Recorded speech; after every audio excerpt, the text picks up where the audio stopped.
Okay, hello everyone. Here I want to provide tutorial on how to add a screen recorder to the control center on Infinix GT20 Pro 5G device. Well, adding a screen recorder to the control center allows you to quickly start recording without navigating through multiple menus or settings. This is particularly handy when you need to capture something urgently. Okay, so let's go to the tutorial. First, open the control center on your device. Okay, once you are in the control center, find out and tap on the three dot icon situated in the top right corner. And from the menu that appears, select the Edit Shortcut Switch option. And within this menu, you will find various tools and shortcuts available for customization. And look for the screen recording tool at the bottom section.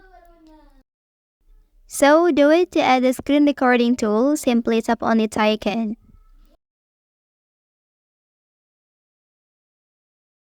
Once added, tap on Done to save your changes. Okay, by following these steps, you can customize your control center to include the screen recording tool for quick and easy access to recording your device screen. Okay, that's the tutorial on how to add a screen recorder to the control center on Infinix GT20 Pro 5G device. If you are helped by this video, don't forget to like and subscribe to get other information from this channel. Thank you.